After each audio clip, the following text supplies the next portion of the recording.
다 함께 기도하심으로 7월 21일 화요일 매일 예배 하나님께 올려드립니다. 기도하시겠습니다. 우리에게 언약을 허락하시고 그리고 그 언약을 신실하게 지키시고 성취하시는 하나님, 오늘도 우리와 우리의 자녀들 또 우리의 교회를 주님의 손에 맡겨드립니다. 특별히 다음 세대, 정말 세상의 가치와 유혹에 휩쓸리지 않게 하시고 하나님 말씀 위에 굳게 서는 다음 세대가 되게 허락하여 주시옵소서.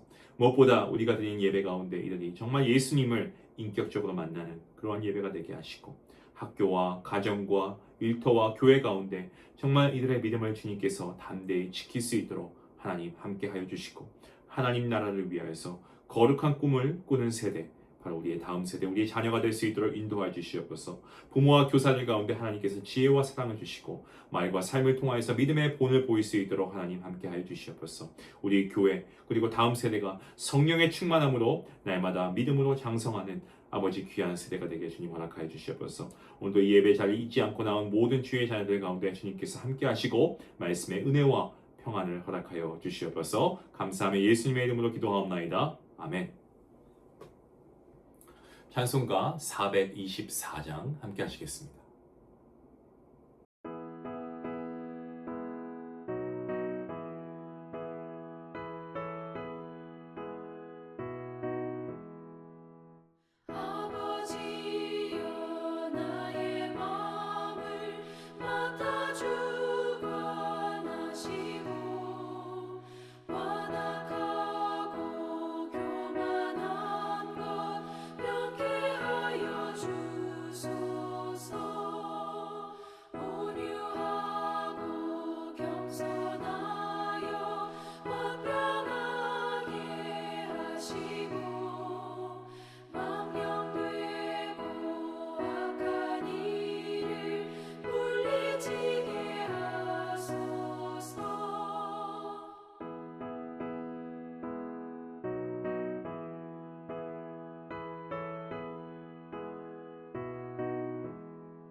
오늘 우리에게 주시는 말씀은 에스겔서 28장입니다.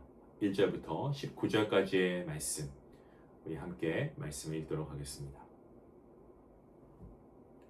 또 여호와의 말씀이 내게 임하여 이르시되, 인자야, 너는 두로 왕에게 이르기를, 주 여호와께서 이같이 말씀하시되, 내 마음이 교만하여 말하기를, 나는 신이다. 내가 하나님의 자리 곧 바다 가운데에 앉아 있다 하도다. 내 마음이 하나님의 마음 같은 체할지라도 너는 사람이요 신이 아니거늘.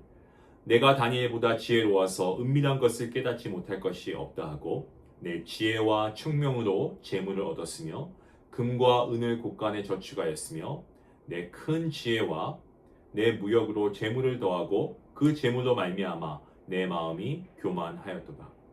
그러므로 주 여호와께서 이같이 말씀하셨느니라. 내 마음이 하나님의 마음 같은 체하였으니 그런즉 내가 이방인 곧 여러 나라의 강포한 자를 거느리고 와서 너를 칠 것이니, 그들이 칼을 빼어 내 지혜의 아름다운 것을 치며 내 영화를 더럽히며 또 너를 구덩이에 빠뜨려서 너를 바다 가운데서 죽임을 당한 자의 죽임같이 바다 가운데서 죽게 할지라. 내가 너를 죽이는 자 앞에서도 내가 하나님이라고 말하겠느냐? 너를 치는 자들 앞에서 사람일 뿐이요 신이 아니라. 내가 이방인의 손에서 죽기를 할례받지 않은 자의 죽음같이 하리니 내가 말하였음이니라. 주 여호와의 말씀이니라 하셨다 하라. 여호와의 말씀이 또 내게 임하여 이르시되, 인자야, 두로 왕을 위하여 슬픈 노래를 지어 그에게 이르기를, 주 여호와의 말씀에 너는 완전한 도장이었고 지혜가 충족하며 온전히 아름다웠도다. 내가 옛적에 하나님의 동산 에덴에 있어서 각종 보석 곧 홍보석과 황보석과 금광석과 황옥과 홍만호와 창옥과 청보석과 남보석과 홍옥과 황금으로 단장하였으며 내가 지음을 받던 날에 너를 위하여 소고와 비파가 준비되었도다. 너는 기름 부음을 받고 지키는 그룹이며 내가 너를 세우매 내가 하나님의 성산에 있어서 불타는 돌들 사이에 왕래하였도다. 내가 지음을 받던 날로부터 내 모든 길에 완전하더니 마침내 내게서 불의가 드러났도다. 내 무역이 많으므로 내 가운데에 강포가 가득하여 내가 범죄하였도다. 너 지키는 그룹아, 그러므로 내가 너를 더럽게 여겨 하나님의 산에서 쫓아냈고 불타는 돌들 사이에서 멸하였도다. 내가 아름다움으로 마음이 교만하였으며 내가 영화로움으로 내 지혜를 더럽혔으며 내가 너를 땅에 던져 왕들 앞에 두어 그들의 구경거리가 되게 하였도다.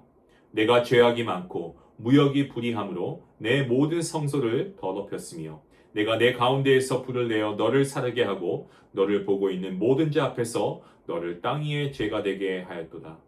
만민 중에 너를 아는 자가 너로 말미암아 다 놀랄 것이며 내가 공포의 대상이 되고 내가 영원히 다시 잊지 못하리로다 하셨다 하라. 아멘.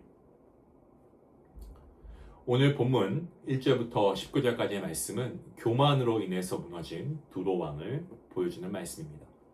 어제 말씀드린 것처럼 두로라고 하는 나라 해상 무역의 중심지였습니다. 그로 인해서 막대한 부와 또한 아주 강력한 군사력을 가지고 있는 나라가 두로였습니다. 하지만 나라가 강성해질수록 두로 왕의 마음이 더욱 교만해졌죠. 스스로가 자기는 모든 것을 이루었고 아무도 자신을 넘어뜨릴 수 없어 라고 착각했습니다. 마침내 어느 단계까지 올라가냐면 자신을 신과 같은 존재로 여기면서 하나님의 자리에까지 앉으려고 했습니다. 너무나 두려운 모습이죠. 이때 하나님께서 분명히 말씀하십니다. 너의 마음이 하나님의 마음 같은 채 할지라도 너는 사람이고 신이 아니다 라고 말씀하십니다. 아무리 큰 권력과 지혜와 재물을 가진 그러한 인간이라고 해도 여러분 사람은요 하나님이 될 수가 없습니다. 인간은 피조물이고 하나님께 의존하며 살아가는 존재입니다. 두로 왕이 교만해진 가장 큰 이유가 무엇입니까? 자기가 가지고 있는 부와 지혜. 그 근원이 어디에 있었는가를 그가 잊어버렸기 때문에 그렇습니다. 자신이 다니엘보다 지혜롭고 숨겨진 것까지 모두 깨달을 수 있다고 교만했습니다. 뿐만 아니고 자기의 지혜와 무역의 능력으로 금과 은을 축적할 수 있었다고 착각했습니다. 하지만 참된 지혜, 하나님의 주신 지혜가 없었다면 그 어떤 것도 가능치 않았을 일입니다. 그 모든 것을 허락하신 분이 하나님이시다라는 것을 그가 잊지 말았어야 합니다. 지혜와 재물 자체가 악한 것은 아닙니다. 많은 교회가 잘못 오역하는 경우가 많아요. 결코 그렇지 않습니다. 왜 부자가 나쁩니까? 하나님께서 허락하시면 이 땅에서의 부를 축적할 수도 있죠. 지혜와 재물 자체가 악한 것은 아닙니다. 삶에 필요한 귀한 도구이죠. 하지만 그것을 자신의 능력으로만 얻었다고 생각하는 그 순간에 하나님의 은혜가 자기의 자랑이 되고 하나님께 드려야 할 감사가 자기가 한 업적으로 생각하니까 교만으로 바뀌게 되는 겁니다. 두로 왕은 재물이 많아질수록 하나님을 높이지 않고 자기를 높였습니다. 결국에 하나님께서는 그를 이방인의 손에 넘기시고 그야말로 치욕스러운 정말 능욕적인 그런 처참한 죽음을 맞게 하셨다라고 선언하십니다. 맞게 하겠다고 선언하십니다.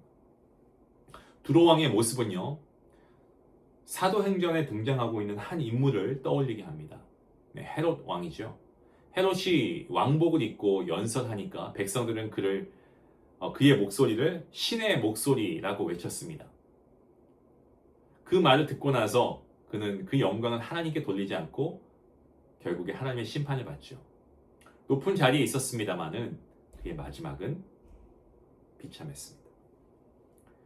저와 여러분 역시도 두로 왕과 헤롯의 모습이 우리 안에 없는지를 한번 살펴보면 좋겠습니다. 말씀을 읽으면서 그래 그렇구나. 그걸로 끝나는 게 아니고 내 모습은 어떠한가 우리가 말씀을 통해 좀 거울 삼아 비춰봐야 됩니다. 우리가 하나님을 잊고 하루를 살 수 있고요. 기도와 말씀 없이도 사실 모든 일이 문제가 없이 잘 되는 것처럼 잘 풀려가는 것처럼 그렇게 보일 때가 있습니다. 하지만 이러한 삶이 반복되면 여러분 잘 들으시길 바랍니다. 이러한 삶이 계속해서 반복되면 자신도 모르게 난 하나님 없이 살 수 있다라고 생각하게 됩니다. 그것이 바로 교만의 시작임을 우리가 분명히 잊지 말아야 할 것입니다. 오늘 본문 11절 말씀부터는 두로 왕을 향한 얘기가 나오는데 이 두로 왕을 향한 애가의 내용이 나오고 있습니다. 두로 왕은 처음부터 부족하고 보잘것없는 존재로 묘사되지 않습니다. 지혜가 충만하고 아름다웠고 또 지음을 받은 날부터 모든 길이 그야말로 완전해 보이는 자처럼 보였습니다. 하지만 본문이 이렇게 말하죠. 마침내 너에게서 불의가 드러났다. 두로 왕은 나라가 어려워졌을 때가 아니고 오히려 강성해졌을 때 타락했습니다. 무역이 번성하고 부가 막 쌓이니까 축적이 되니까 그의 마음에 이 탐욕이 생기고 폭력적인 마음이 생기고 자기의 아름다움과 영광 때문에 오히려 교만해지게 되었습니다. 하나님께서 허락하신 그 지혜를 하나님의 영광을 위해 사용하지 않고 하나님을 섬기는 데 사용하지 않고 자신을 높이는 도구로 더럽히고 있는 모습을 보시기 바랍니다. 우리가 고난 가운데 있으면 이 고난이 우리를 넘어뜨리는 경우가 있습니다. 하지만 여러분 그거 아십니까? 형통함도 큰 시험이 될 수 있습니다. 일이 뜻대로 잘 풀리고 부러울 것이 없고 제가 여러 번 말씀드렸습니다만은 정말 우리 다음 세대 가운데 제가 제일 걱정이 되는 것 중에 하나가 기도 제목을 물어도 기도할 게 없다라고 합니다. 우리 성도님들 중에서도 그런 분들이 간혹 계시는데 여러분 정말 그렇다고 생각하십니까? 모든 게 잘 풀리는 것 같을 때 정말 나는 부족함 없이 그냥 지금처럼만 살면 좋겠다 라고 생각하고 있을 때 여러분 그때 우리가 더 깨어 있어야 하는 것입니다. 그때 하나님께서 우리가 베푸신 은혜를 우리가 잊고 있으면 내가 이루었다라고 생각하고요. 그 착각으로 인해서 오늘 두로 왕처럼 우리가 교만해질 수 있습니다. 오늘 두로 왕을 보시면 자신의 신이라고 여겼던 이 두로 왕 결국 영원히 사라지는 심판의 대상이 되었습니다. 교만은 사람을 높이는 것만 아니고 결국 가장 낮은 자리로 떨어뜨립니다.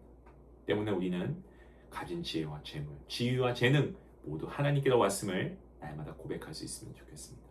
일이 잘 될수록 더욱 하나님을 의지하시고 받은 것을 자랑하지 마시고 감사하고 하나님과 나의 사랑하는 지체와 내 이웃을 섬기는데 복음 전파를 위해 사용할 수 있기 원합니다. 오늘 자신을 높이려고 하는 마음이 있습니까? 그 마음 내려놓으시고 모든 영광 하나님께 올려드리는 겸손한 주의 백성들 되시기를 주님의 이름으로 축원합니다. 기도하시겠습니다. 거룩하신 하나님 감사합니다. 우리에게 주신 모든 것 하나님의 것임을 고백합니다. 우리의 지혜도 재물도 건강도 우리의 자녀도 우리의 집과 우리의 모든 소유물도 하나님의 것임을 고백합니다. 삶이 잘되고 평강이 넉넉해질수록 아버지 교만하지 않도록 인도하시고 기도와 말씀 없이도 살아갈 수 있다는 교만을 아버지 우리가 버리게 하여 주시옵소서. 날마다 예배 자리에 나오게 하시고 정말 날마다 주님을 의지하고 모든 영광 하나님께 돌리는 주의 자녀가 되게 허락하여 주시옵소서. 형통할 때 더욱 낮아지게 하시고 하나님의 은혜를 기억하며 하나님께 감사할 수 있는 주의 자녀가 되게 허락하여 주시옵소서. 예수님의 이름으로 기도합나이다. 아멘.